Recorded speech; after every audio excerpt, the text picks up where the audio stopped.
اس لیے وہ خاص درود بھی آپ اپنے ذہن میں رکھیے گا، جس کا مرکز بلکہ میں کہوں بی بی فاطمہ الزہرا ہے، کہ یہ فاطمہ ہیں، یہ فاطمہ کے بابا ہیں، یہ فاطمہ کے بچے ہیں، یہ فاطمہ کی اولاد ہے۔ کبھی آپ سخت ترین مشکل میں ہو تو اس حاجت کی نیت سے اس درود کو پڑھیں، اور پھر اس کا اثر دیکھیں بی بی فاطمہ الزہرا سلام اللہ علیہا کے وسیلے سے۔ بسم اللہ الرحمن الرحیم۔ جس حبیب نے اتنی زحمتیں اٹھائیں، اب وہ یہ خواب میں دیکھ رہے ہیں، بات وہاں رکی ہوئی، وہ خواب میں دیکھ رہے ہیں کہ میرے بعد میرے ممبر پر کچھ بندر نما افراد آ جائیں گے، تو کیا یہ ساری زحمت اکارت ہو جائے گی؟ تو اللہ سبحانہ وتعالیٰ نے تسلی دی حضور کو۔ ایک تو امتحان ہے اس میں انسانوں کا کہ بنی امیہ کو رسول کے ممبر پر نہ آنے دیں، دوسرا یہ کہ رسول اللہ کو جانتے ہیں کیا تسلی دی؟ یہ ہو سکتا ہے کہ شاید اس رخ سے بات بعض مومنین تک نہ پہنچی ہو تو میں آپ کی خدمت میں پہنچا دوں۔ بنی امیہ کی حکومت کے اگر آپ سال بنائیے تو وہ بنتے ہیں تقریباً 80 سے اوپر سال کچھ، اور یہ بنتے ہیں 1000 مہینے، کل 1000 مہینے۔ جب حضور مکرم نے خواب دیکھا اور وہ بہت مغموم تھے، تب اللہ سبحانہ وتعالیٰ نے حضور کے دل کی تسلی کے لیے یہ سورہ نازل کیا کہ انا انزلناہ فی لیلۃ القدر وما ادراک ما لیلۃ القدر لیلۃ القدر خیر من الف شہر۔ آپ کو ہم ہر سال ایک لیلۃ القدر ایسی عطا کر رہے ہیں کہ جو بنی امیہ کی ساری حکومت سے افضل ہے۔ بات ہو رہی ہے؟ وما ادراک ما لیلۃ القدر لیلۃ القدر خیر من الف شہر، یہ ایک رات ایسی ہے کہ جو 1000 مہینوں سے بہتر ہے۔ یعنی اگر آپ کی امت اس رات میں عبادت کرے تو بنی امیہ کی جو ساری حکومت تھی نا، اس سب سے بڑھ کر انہیں وہ ثواب اور اجر حاصل ہوگا ایک رات کی عبادت میں، کہ جو آپ کے ممبر پر وہ افراد آ جائیں گے کہ جن کا حق نہیں تھا، جو ناجائز اس ممبر پر آئے۔ تو حضور کو اللہ سبحانہ وتعالیٰ نے تحفتاً شب قدر عطا کی تھی بنی امیہ کی حکومت کے مقابلے پر۔ اب آپ ذرا غور کیجئے گا، ایک ہے اس شب قدر کی حقیقت یہ، لیلۃ اللیلہ یا فاطمہ، شب قدر کی جو باطنی حقیقت ہے وہ بی بی فاطمہ الزہرا سلام اللہ علیہا ہے۔ یعنی یہ کہ جو کچھ آپ کے ممبر پر بعد از وفات غاصبین آئیں گے، پھر بعد میں بنی امیہ آئیں گے، بنی عباس آئیں گے، ان سب کے مقابلے میں ہم نے آپ کو ایک فاطمہ الزہرا عطا فرمائی ہے۔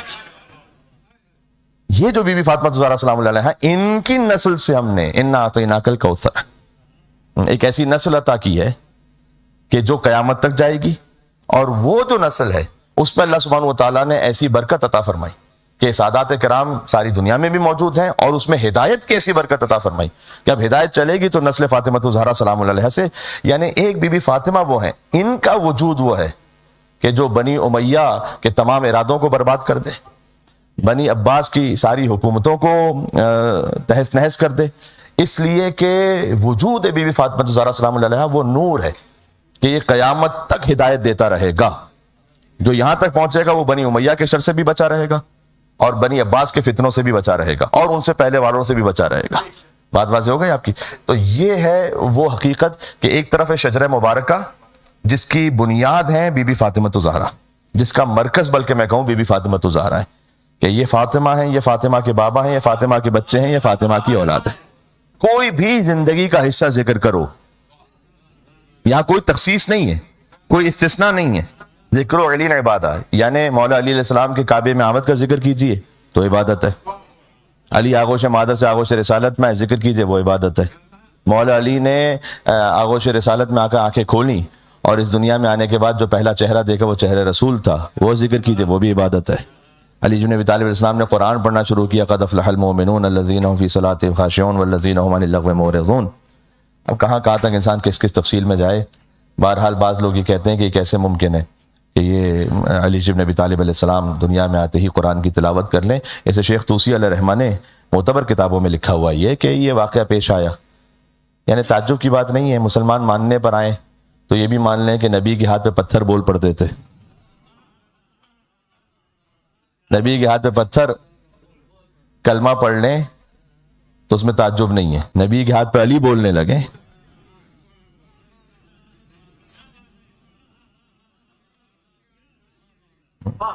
یہ شان حیدر کرار کا معاملہ نہیں ہے، یہ شان رسالت کا معاملہ ہے۔ کہ نبی مکرم کے ہاتھ میں علی بن ابی طالب السلام کلام کرنے لگے. بنتا بھی علی کا تھا، یعنی یہ کہ رسول اللہ نے آ کے تلاوت نہیں کی قرآن کی تو مولا علی نے کیسے کر لی؟ تو بنتا بھی علی کا تھا کہ علی پڑھے. جی، ہر شخص ہر ایک بات کو پاتا ہی نہیں تھا، ہر لفظ ہر ایک ذہن میں سماتا ہی نہیں تھا، اور قرآن سناتے بھی بلا کس کو؟ محمد.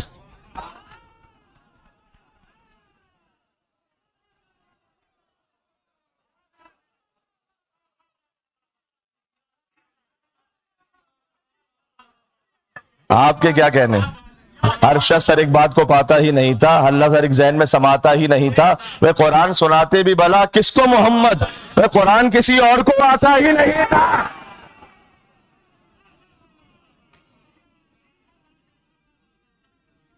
ہائے ہائے.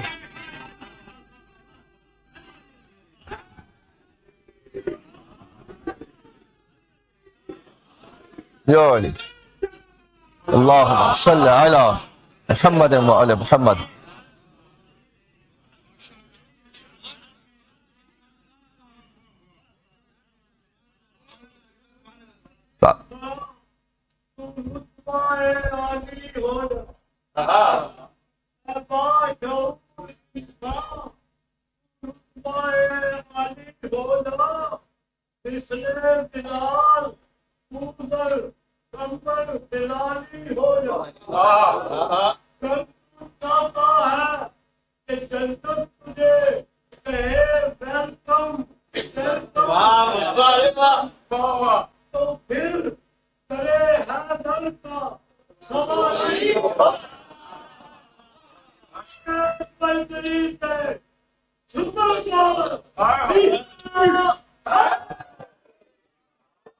یا علی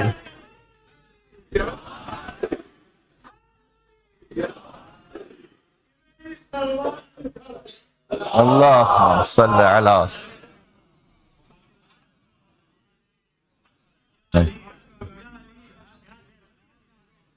تو غور فرمائیے گا، یہ حضور مکرم صلی اللہ علیہ وآلہ وسلم نے جو اتنی زحمات برداشت کی ہیں، ابھی تو میں نے فقط ایک حصے کو آپ کے سامنے پڑھا کہ ہم نے قرآن اس لیے نازل نہیں کیا کہ آپ اتنی مشقت میں اپنے آپ کو ڈالیں. یعنی حضور مکرم، اس کی تفسیر میں لکھا ہوا ہے کہ جب تبلیغ فرماتے تھے اور کفار و مشرکین ان کی بات کو قبول نہیں کرتے تھے تو گویا حضور اپنے آپ پر اتنا زیادہ بوجھ ڈال دیتے تھے کہ کیا میری تبلیغ میں کوئی کمی رہ گئی؟ کیا ایک بار کہنے سے نہیں مانے تو 2 بار کہیے گا تو 3 بار یعنی اس قدر حضور مکرم کو دہراتے تھے اور اپنے آپ پر اتنی مشقت ڈالتے تھے کہ اللہ سبحانہ و تعالیٰ نے قرآن میں کہنا پڑا کہ اے طیب و طاہر، ہم نے قرآن آپ پر اس لیے نازل نہیں کیا کہ آپ اتنی سختی اٹھائیے گا. وہ حضور کیا شان مصطفیٰ ہے. اللہ سبحانہ و تعالیٰ نے اپنے حبیب کے ایک ایک زندگی کے لمحے کا ذکر قرآن میں کیا ہے، سند اور حجت بنا کر. جیسے مولا علیہ السلام کا ذکر ہے نا، ذکر علی عبادہ، یعنی آپ ولادت کا ذکر کیجئے تو عبادت، اور مولا کی جنگوں کا ذکر کیجئے عبادت، بدر پڑھیے تو عبادت، خیبر پڑھیے تو عبادت، حنین پڑھیے تو عبادت، جمل پڑھیے تو عبادت، صفین پڑھیے تو عبادت، نہروان پڑھیے تو عبادت، اس لیے کہ مولا علی کا ذکر ہے وہاں پر. اس طرح سے حضور مکرم کے لیے اللہ سبحانہ و تعالیٰ نے ان کو بچپن میں دیکھا تو فرمایا کہ الم یجد کا یتیمن فآوا، آپ یتیم تھے تو میں نے آپ کو پالا. دیکھیں، پالا تو ابو طالب علیہ السلام نے تھا. اللہ کہتا ہے کہ میں نے پالا. مجھے پورے قرآن میں بتائیے گا کہ اللہ نے کسی کافر کے عمل، یعنی ان کا پالنا اتنا محترم تھا اللہ سبحانہ و تعالیٰ کی نگاہ میں کہ اللہ کہتا ہے کہ میں نے پالا. الم یجد کا یتیمن فآوا. میں کیا کروں، ایک فقرہ پھر ایک زبان پر آ رہا ہے. دیکھیں، ابو طالب علیہ السلام سے جو دشمنی ہے نا، وہ فضیلت کی دشمنی ہے. وہ فضیلت کی دشمنی ہے. جانتے ہیں کیوں؟ اس لیے کہ کافر پالنے کا موقع سارے بزرگوں کو ملا تھا.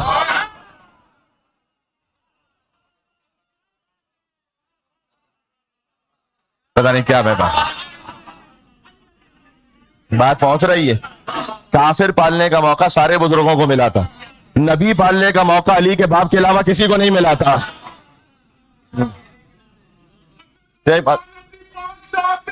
مجھے پڑھنے دیں، مختصر کرنے چلیں بس.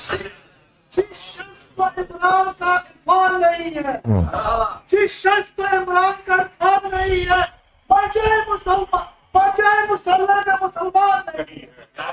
اس دین کو کیسے کہوں دین محمد جس پہ سفیان عمران نہیں ہے. اور کی جگہ تو حضور کو بچپن میں دیکھا، فرمایا الم یجد کا یتیمن فآوا. حضور کو اللہ سبحانہ وتعالیٰ نے سفر میں دیکھا، فرمایا وَوَجَدَكَ ضَالًّا فَهَدَىٰ۔ یہ ساری آیتیں میں سورہ ضحیٰ سے پڑھ رہا ہوں خدمت میں۔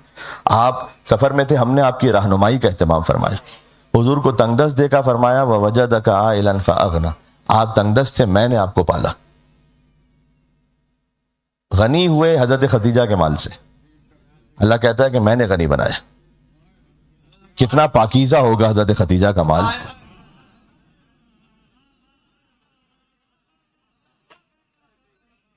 تطہیر خدیجہ کے لیے اور کہوں کیا، جس گھر میں رہی اس کے افراد بھی معصوم، اور یہ سارے زمانے میں خدیجہ کا شرف ہے کہ اولاد بھی معصوم ہے، داماد بھی معصوم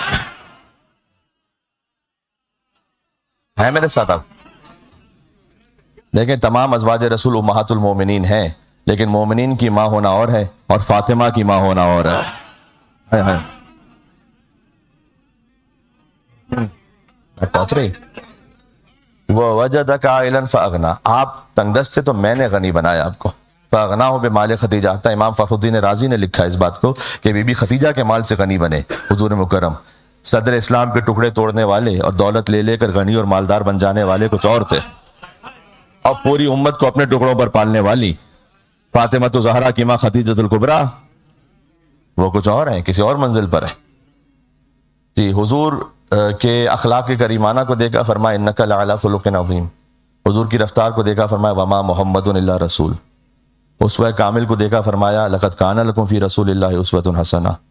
اور فرما رہے ہیں آپ حضور کے چہرے روشن کو دیکھا تو فرمایا والشمس وضحاها، اور حضور کی سیاہ زلفوں کو دیکھا تو فرمایا کہ واللیل اذا یغشاها، اور حضور کی زبان مطہر کو دیکھا تو فرمایا کہ وما ینطق عن الہوی ان هو الا وحی یوحی، اور حضور کے دست مبارک کو دیکھا تو فرمایا کہ وما رمیت اذ رمیت ولکن اللہ رمی۔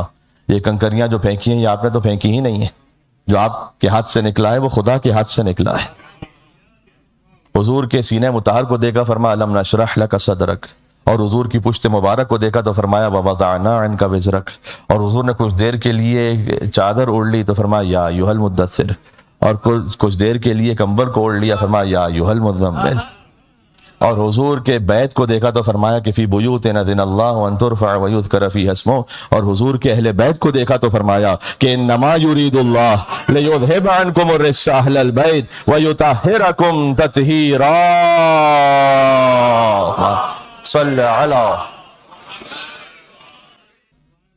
اس لیے وہ خاص درود بھی آپ اپنے ذہن میں رکھیے گا، کبھی آپ سخت ترین مشکل میں ہو تو اس حاجت کی نیت سے اس درود کو پڑھیں، اور واقعی ایک سیر اعظم ہے، کبریت احمر ہے یہ درود، میں آپ کی خدمت میں پڑھ رہا ہوں، آپ بعد میں اس کو ریکارڈنگ میں دیکھ سکتے ہیں، حدیث قصہ ہی کی طرح ہے، ایک لفظ کے اضافے کے ساتھ اور تھوڑی سی فارمیشن کی تبدیلی کے ساتھ۔ وہاں ہے ہم فاطمہ تو و ابوہا و بعلہا و بنوہا، وہ حالت رفعی میں ہے، پیش ہے، یہاں حالت جری میں ہے۔ اللہم صلی علی فاطمہ و ابیہا، زیر کے ساتھ ہے، اللہم صلی علی فاطمہ و ابیہا و بعلہا و بنیہا والسر المستودع فیہا بعدد ما احاط بہ علمک۔ اس کا ترجمہ یہ ہے کہ پروردگار تو درود نازل فرما بی بی فاطمہ زہرا سلام اللہ علیہا پر، اور ان کے بابا پر، اور ان کے شوہر پر، اور ان کی اولاد پر، اور اس خاص راز پر جو تو نے فاطمہ میں رکھا۔ یہ اشارہ ہے ہمارے مولا امام زمان علیہ السلام کی طرف، اس نور پر خاص درود و سلام ہو، اتنا درود کہ بعدد ما احاط بہ علمک، جس کا احاطہ تیری ذات کے علاوہ اور کر ہی نہیں سکتا کوئی۔ اس کو آپ 530 ٹائمز، کو بزرگ علماء نے لکھا ہے 530 مرتبہ، اس کو اگر کوئی بہت مشکل حاجت ہے اس کو ایک مقام پر بیٹھ کر، بہتر ہے کہ کسی فرض نماز کے بعد باوضو ہو کر قبلہ رخ ہو کر 530 ٹائم اس کو پڑھیں، اور پھر اس کا اثر دیکھیں آپ۔ اور اگر کوئی بہت سخت حاجت نہ ہو لیکن ایک کوئی ڈیلی روٹین کی کوئی حاجت ہے تو اس کو 100 ٹائمز پڑھیں، اور پھر اس کا اثر دیکھیں بی بی فاطمہ زہرا سلام اللہ علیہا کے وسیلے سے۔